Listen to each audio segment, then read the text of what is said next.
ইব্রাহিম আলাইহিস সালাম বলছেন এগুলি সব আমার দুশমন। ইল্লা রাব্বুল আলামিন, একমাত্র তামাম বিশ্বের পালনকর্তা যিনি, তিনি হচ্ছেন আমার রব। তিনি তো সব প্রয়োজন পুরা করেন পৃথিবীর মানুষের।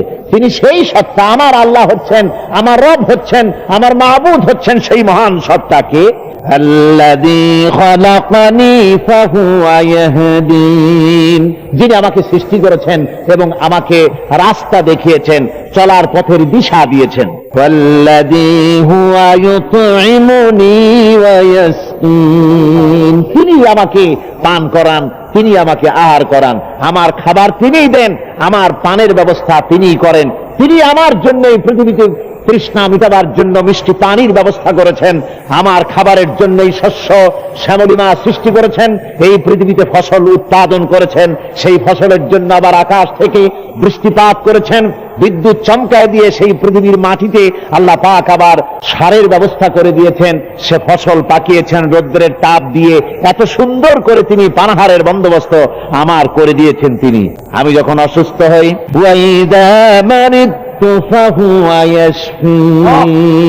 আমি যখন রোগাক্রান্ত হই, আমি যখন অসুস্থ হই, তখন ওই আল্লাহ রাব্বুল আলামিন আমাকে রোগ মুক্ত করেন। জোরে বলেন সুবহানাল্লাহ। রোগ মুক্তির জন্য কোন মানুষের কাছে, অর্থাৎ তুমি আমার রোগ ভালো করে দাও, ডাক্তারের কাছে যাওয়া যাবে, ওসিলা ধরা যাবে, কিন্তু আমার ও বাবা আমার রোগ ভালো করো, মূর্তির কাছে, কোন কবরের কাছে, কোন জায়গায় রোগ ভালোর জন্য এভাবে বলা যাবে না। রোগ ভালো করার মালিক হচ্ছেন আল্লাহ রাব্বুল আলামিন। কিছু চাইতে হবে তো আল্লাহর কাছেই চাইতে হবে, সাহায্য চাইতে হবে তো আল্লাহর কাছেই সাহায্য চাইতে হবে। তাই আল্লাহ রাব্বুল আলামিন তিনি এমন এক মহান সত্তা, যিনি যা কিছু এই পৃথিবীতে আছে সব তার পক্ষ থেকেই আসে, তিনি সবকিছু দেন। ওয়ামা বিকুম মিন নি'মাতিন ফামিনাল্লাহ, তোমরা যত নিয়ামত পেয়েছো সব আল্লাহর পক্ষ থেকে। নিয়ামত কার পক্ষ থেকে? আল্লাহর পক্ষ থেকে। তোমার রোগ হয়েছে, আল্লাহর কাছে বলো। তুমি অসুস্থ হয়েছে, আল্লাহকে বলো, তিনি রোগ মুক্ত করে দেবেন। হযরত আইয়ুব আলাইহিস সালামের অসুখ হলো, অসুস্থতায় যারা জীর্ণ হলেন, অসুস্থতায় শেষ হয়ে যেতে লাগলেন, গায়ে পোকা হয়ে গেল, চামড়া গোশত গলে পড়তে লাগলো, তিনি সাহায্য চেয়েছেন কার কাছে? আমার বন্ধুগণ, বছরের পর বছর ধরে যখন তিনি রোগাক্রান্ত অসুস্থ, যখন গ্রামের লোকেরা বের করে দিয়েছে, জঙ্গলের ভেতরে দিনের পর দিন কাটাচ্ছেন অসুস্থ অবস্থায়, শরীরে পোকা ধরল, জিহ্বায় পোকা ধরা আরম্ভ করল। হযরতে আইয়ুব আলাইহিস সালাম আল্লাহ রাব্বুল আলামিনের দরবারে হাত তুলে মোনাজাত করলেন, বললেন, রব্বুল আলামিন, আমার শরীরে ব্যাধিতে ধরেছে, গায়ে পোকা ধরেছে, গোশত পচে যাচ্ছে, কোনো কথা বলি নাই, কিন্তু এখন তো আর না বলে পারি না, যেহেতু আমার জিহ্বায় পোকা ধরে গেছে। রব্বুল আলামিন, তুমি মেহেরবানি করে আমার জিহ্বায় পোকা দিও না, জিহ্বাটা অন্তত ভালো রাখো। তার কারণ হলো, আমার জিহ্বাটা যদি পোকা ধরে যায় তাহলে তোমার মতো আল্লাহর জিকির আমি কি দিয়া করব? আল্লাহ রাব্বুল আলামিনের দরবারে রোগ মুক্তির জন্য পয়গম্বরের আল্লাহকে বলেছেন, সুতরাং রোগ মুক্তির জন্য আল্লাহ পাককে বলতে হবে, তিনি রোগ থেকে মুক্ত করবেন, তিনি ভালো করবেন, তিনি মন্দ করবেন, সবকিছুর মালিক হচ্ছেন তিনি। খায়রিহি ওয়া শাররিহি মিনাল্লাহি তাআলা, ভালো এবং মন্দ যা কিছু হয় সব আল্লাহর কাছ থেকে হয়। কার পক্ষ থেকে হয়? আল্লাহর পক্ষ থেকে হয়। এই জন্য এই কথাগুলি বোঝাবার জন্যই সূরা ফুরকানে এই আয়াতের মধ্যে আল্লাহ রাব্বুল আলামিন তাওহীদ এবং শিরককে স্পষ্ট করে দিচ্ছেন যে তাওহীদ হচ্ছে সেইটা যেটা মানুষ একমাত্র সমস্ত ব্যাপারে আনুগত্যের মস্তক অবনত করবে আল্লাহর কাছে, যা চাইবার সবটা চাইবে আল্লাহর কাছে, আর কারো কাছে না। আর কারো কাছে মাথা পাততে গেলে সেটাই শিরকের অন্তর্ভুক্ত হয়ে যেতে হবে, সবকিছুই আল্লাহ পাককে বলতে হবে। আমার বন্ধুগণ, আল্লাহ পাক হচ্ছেন এমন এক শক্তি, যিনি মানুষের ভালো মন্দ সবকিছু তিনিই করেন।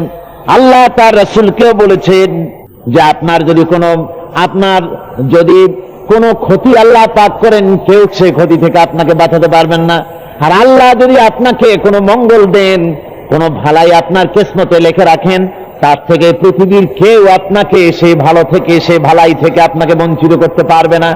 এটাই ঈমান হওয়া উচিত, এটাই আমাদের ঈমান হওয়া উচিত যে আল্লাহ পাক যদি আমার জন্য কোনো খারাপ ঠিক করে রাখেন, কোন বিপদ যদি নির্দিষ্ট করে রাখেন, গোটা পৃথিবী আমাকে সেই বিপদ থেকে বাঁচাতে পারবে না। আর যদি আল্লাহ পাক আমার কোনো কল্যাণ চান, আমাকে ভালো করতে চান, তাহলে গোটা পৃথিবী সেই কল্যাণ থেকে আমাকে বঞ্চিত রাখতে পারবে না। এটাই হবে ঈমান। যেহেতু আল্লাহ পাক এমন ক্ষমতা তার, ওয়াহুয়াল কাহিরু ফাওকা ইবাদিহি ওয়াহুয়াল হাকীমুল খাবীর, বান্দাদের উপরে একচ্ছত্র ক্ষমতা হচ্ছে সে আল্লাহ পাকের। ওই আল্লাহ পাক বলছেন আল্লাহ ছাড়া কোনো মালিক নাই, একথাই ঘোষণা করো। কুল ইন্নী উমিরতু আন আকুনা আউওয়ালা মান আসলামা ওয়া লা তাকুনান্না মিনাল মুশরিকিন, বলো আমাকে আদেশ দেওয়া হয়েছে, আমাকে আদেশ করা হয়েছে যে সকলের আগে আমি যেন আল্লাহর সামনে মাথা নত করে দেই। মাথা নত আল্লাহর সামনে হবে, আর কারো সামনে মাথা নত হবে না।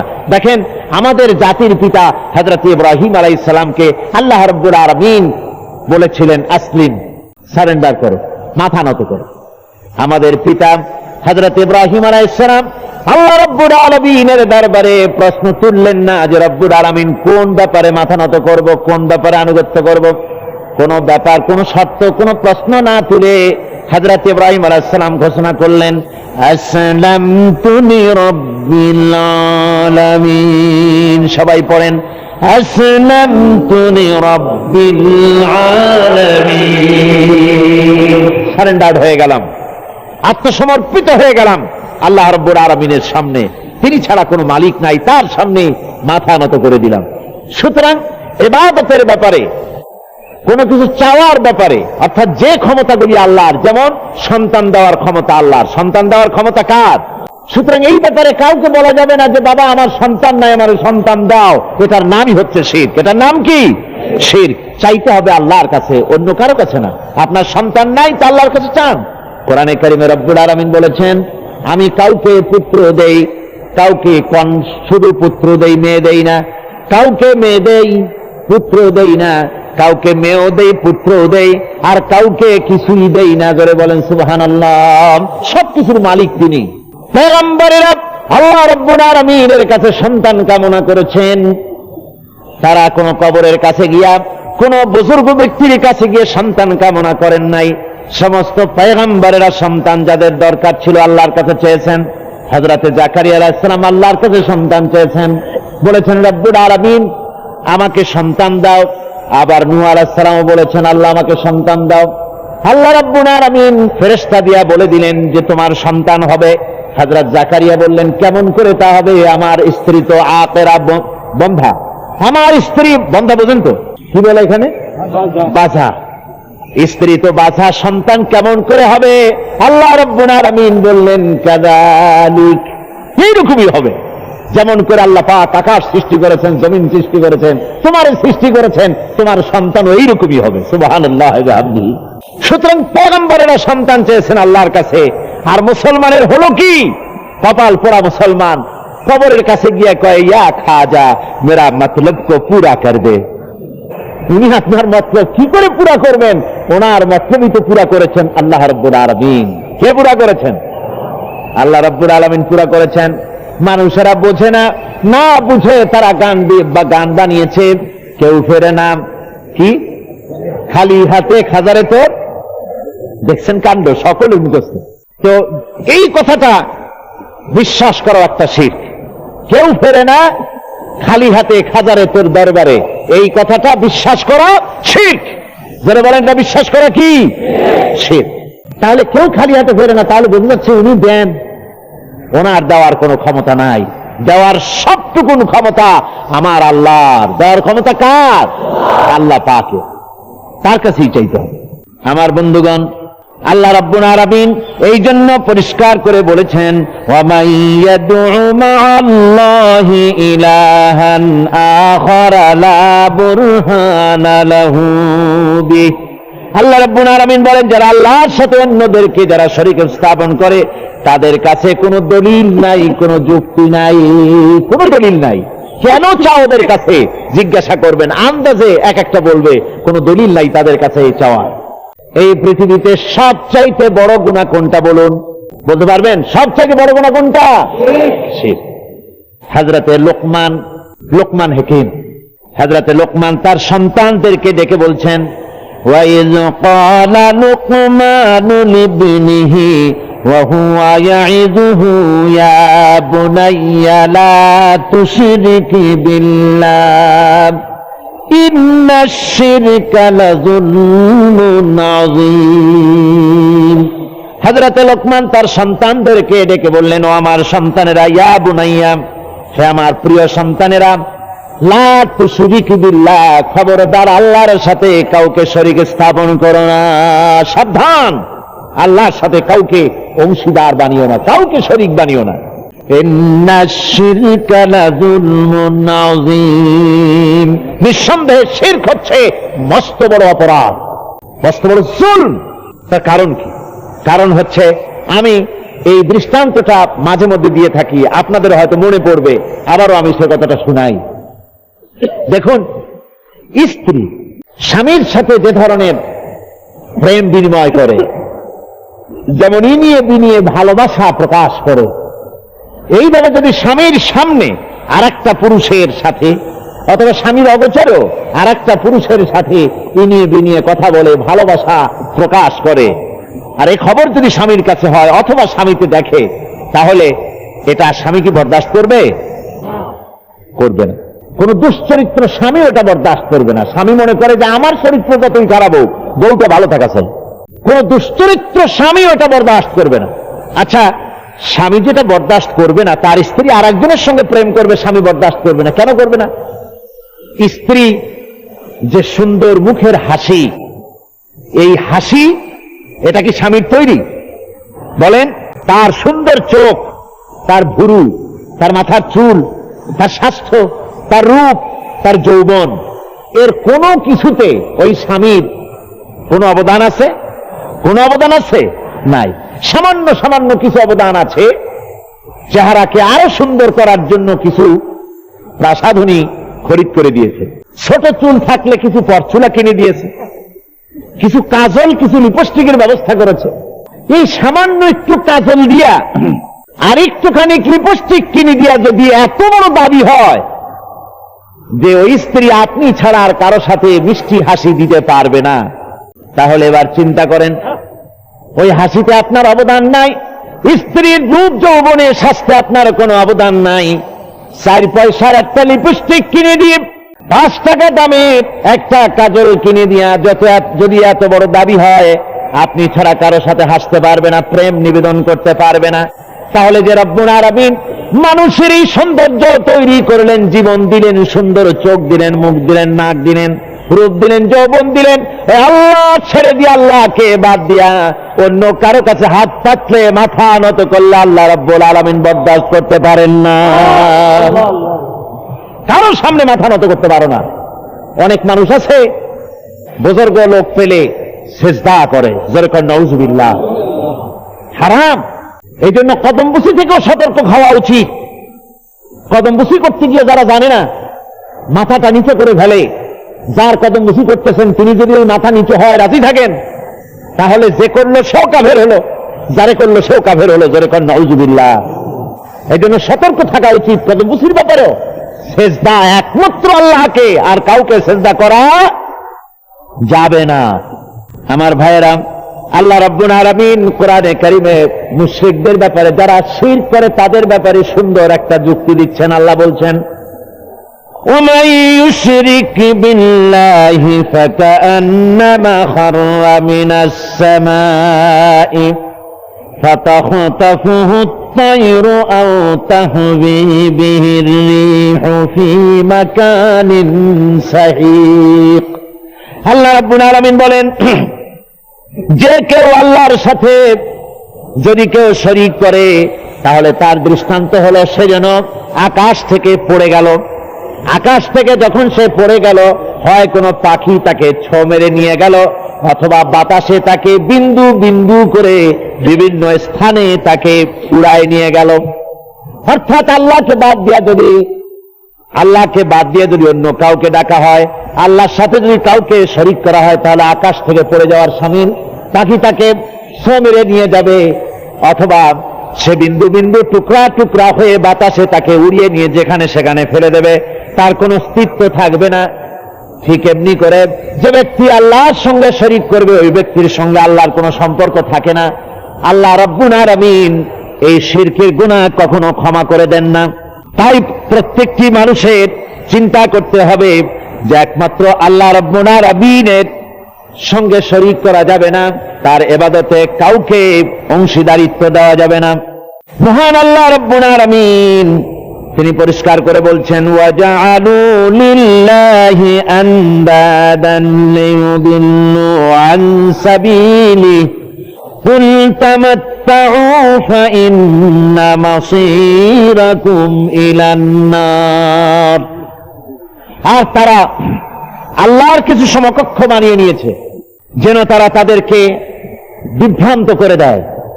অর্থাৎ যাদের আল্লাহকে বাদ দিয়ে যাদের আনুগত্যরা করছে, যাদের কাছে দোয়া করতেছে, এরা তাদেরকে বিভ্রান্ত করে দিচ্ছে।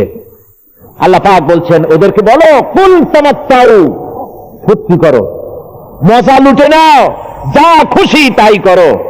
ফাইন্না মাসীরাকুম ইলান নার, এরপর তোমাদের জায়গা হলো জাহান্নামে। যারা শিরক করে আল্লাহর সাথে, তাদের জায়গা কোথায়? যারা বলেন কোথায় জায়গা? আল্লাহ পাক আবার বলছেন, মান ইউশরিক বিল্লাহি ফাকাদ হারামাল্লাহু আলাইহিল জান্নাহ ওয়া মা'ওয়াহুন নার ওয়া মা লিয-যালিমিনা মিন আনসার। যে ব্যক্তি আল্লাহর সাথে শিরক করে, আল্লাহ রাব্বুল আলামিন তার জন্য জান্নাত হারাম করে দেন। নাউযুবিল্লাহি মিন যালিক। আল্লাহ এর থেকে আমাদেরকে বাঁচান, জোরে বলেন আমিন। যে ব্যক্তি শিরক করবে তার জন্য আল্লাহর বেহেশত কি হারাম হয়ে যাবে, আল্লাহর জান্নাত হারাম, আর জাহান্নাম হবে তার একমাত্র ঠিকানা। আর জালিমদেরকে আল্লাহ পাক কখনো জালিমদের কোনো সাহায্যকারী হয় না, আর কিয়ামতেও তাদের কোনো সাহায্যকারী হবে না।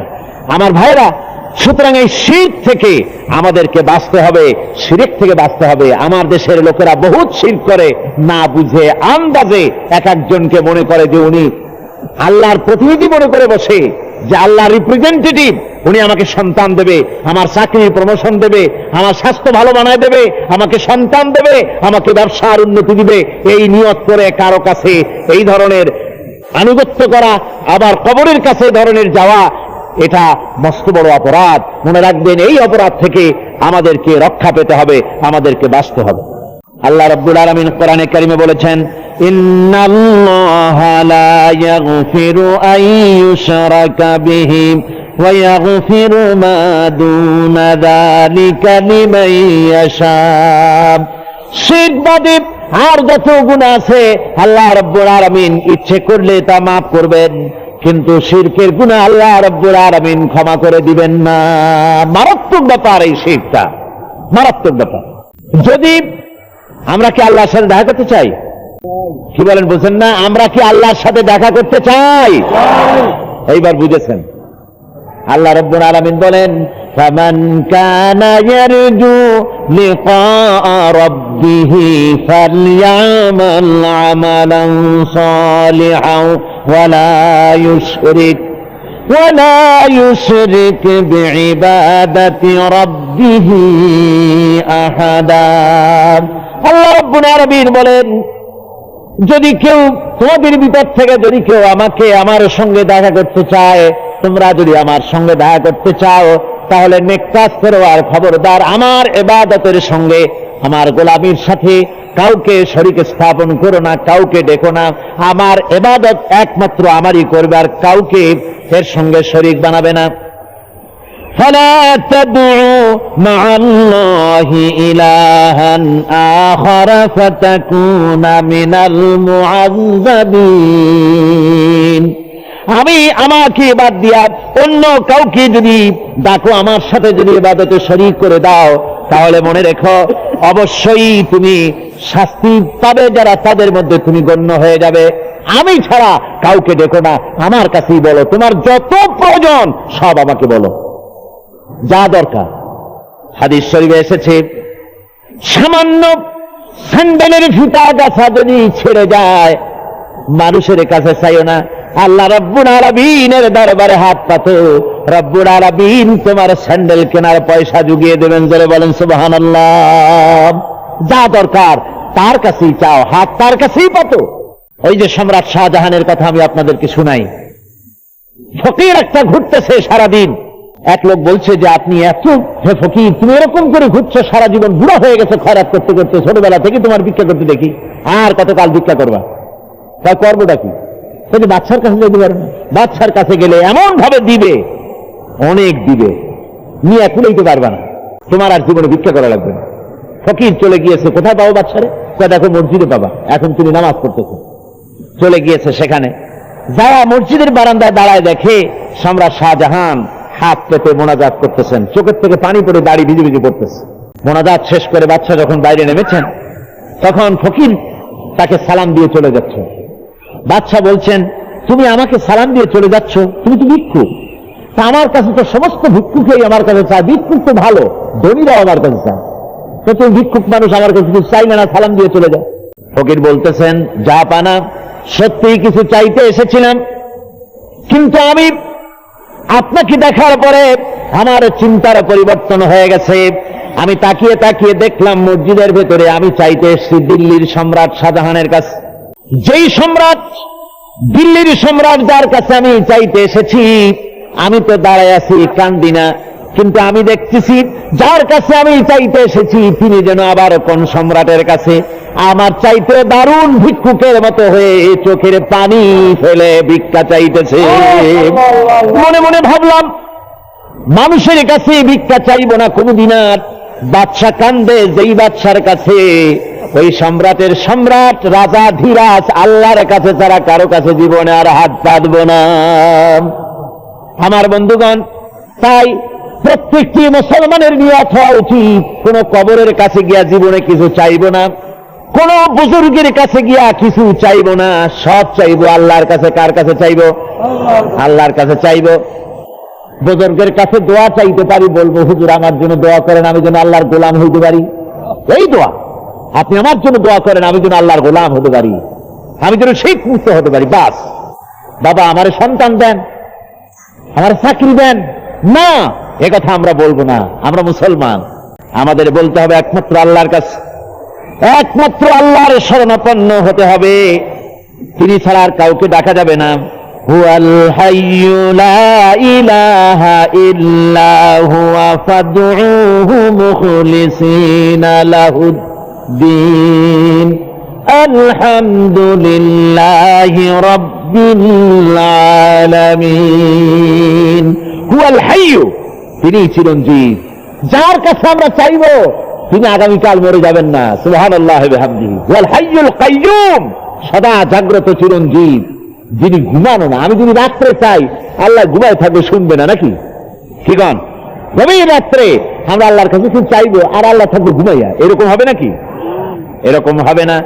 আবার আমাদের যখন দিন, বুঝলাম রাতের বেলা আল্লাহ বিশ্রাম করেন, ধরে নিলাম দিনের বেলায় আল্লাহ মানব বান্দার কথা শোনেন, তাহলে দিন রাত্রের তো কত পরিবর্তন আছে। আমাদের দেশে ঢাকায় যখন দুপুর 12টা, তখন নিউ ইয়র্কে তখন রাত 11টা বা 12টা, সম্পূর্ণ উল্টো। তো এক জায়গার মানুষের চাইবে আর এক জায়গায় আল্লাহ তখন ঘুমায় থাকবে, আবার আর এক জায়গায় চাইবে আল্লাহ তখন সজাগ থাকবেন। আল্লাহ কি এইরকম নাকি? না। মহান আল্লাহ রাব্বুল আলামিন বলেছেন, শোনো, লা তাখুযুহু সিনাতুন ওয়ালা নাওম, নিদ্রা তন্দ্রা আল্লাহকে স্পর্শ করে না। সুবহানাল্লাহি ওয়া বিহামদিহি। তিনি সব সময় জেগে আছেন, তিনি সদা জাগ্রত, তিনি চিরঞ্জীব, তিনি বান্দার দিকে তাকিয়ে আছেন। আমার কাছে বলো, আমার কাছে চাও। আল্লাহ বলতেছেন, হুয়াল হাইয়্যু, তিনি চিরঞ্জীব, লা ইলাহা, তিনি ছাড়া কোনো ইলাহ নাই, লা ইলাহা ইল্লা হুয়া, তিনি ছাড়া কোনো ইলাহ নাই, তিনি ছাড়া কোনো মাবুদ নাই। ফাদউহু মুখলিসিনা লাহুদ্দীন, একাগ্রভাবে, বিনীতভাবে কেবলমাত্র তাকেই ডাকো। আর বলো আলহামদুলিল্লাহি রাব্বিল আলামিন। প্রশংসা আমার এই রবের, যিনি তামাম জাহানের পালনেওয়ালা। বিপদে আপদে, যত বড় বিপদে পড়েন, যত বড় মুসিবতে পড়েন, ও কোরআনের পাগল মুসলমানেরা, ঈমান ঠিক করে নাও, ঈমানকে মজবুত করে নাও, আকীদা ঠিক করে নাও। বিপদে পড়ো, মুসিবতে পড়ো, কোন মাজারে না গিয়া, কোন কবরস্থানে না গিয়া, মসজিদের মধ্যে ঢোকো অথবা নিজের ঘরের মধ্যে উযু করে নিয়ে তারপরে কান্দো। আল্লাহ বলেন আমার কাছে কান্দো। কিভাবে কান্দা? উদউ রাব্বাকুম তাদাররুআন ওয়া খুফিয়া ইন্নাহু লা ইউহিব্বুল মুতাদিন। আল্লাহ পাক বলছেন উদউ রাব্বাকুম, তোমার রবকে ডাকো, তাদাররুআন ওয়া খুফিয়াতান, বিনীত ভাবে, কাঁদো কাঁদো ভাবে, চুপে চুপে আমারে ডাকো। আল্লাহ কান্দো আর আমারে কহ, চুপে চুপে ডাকো, কেঁদে কেঁদে বলো। হাদিস শরীফে এসেছে আল্লাহ রাব্বুল আলামিনের কাছে তার বান্দার দুইটা ফোঁটা বেশি প্রিয়। জিহাদের ময়দানে শরীর থেকে মুজাহিদের যে রক্ত ফোঁটা পড়ে আল্লাহর কাছে তার অত্যন্ত প্রিয়। আর গভীর রাত্রে মানুষ যখন কান্দে, চোখের পানি যখন ফেলে দেয় আল্লাহর ভয়তে, ওই চোখের পানি ফোঁটা আল্লাহর কাছে প্রিয়। আল্লাহর হাবিব বলেছেন, বান্দা যখন আল্লাহর ভয়তে, আল্লাহর জাহান্নামের ভয়তে, আল্লাহর রহমত পাওয়ার আশায় যখন কান্দে, রাসূলুল্লাহ বলেছেন চোখের পানি যখন নাকের অর্ধেক এসে যায়, আল্লাহ রাব্বুল আলামিন বান্দারে মাফ করে দেন। আমার কাছে বল, আমার কাছে চা। আল্লাহ বলেন আমি দূরে থাকি না, মাইকে চিৎকার মেরে আমারে ডাকা লাগে না। জোরে ডাকলে শুনি, আস্তে ডাকলে শুনি, মনে মনে ডাকলেও আমি শুনি। সুবহানাল্লাহ।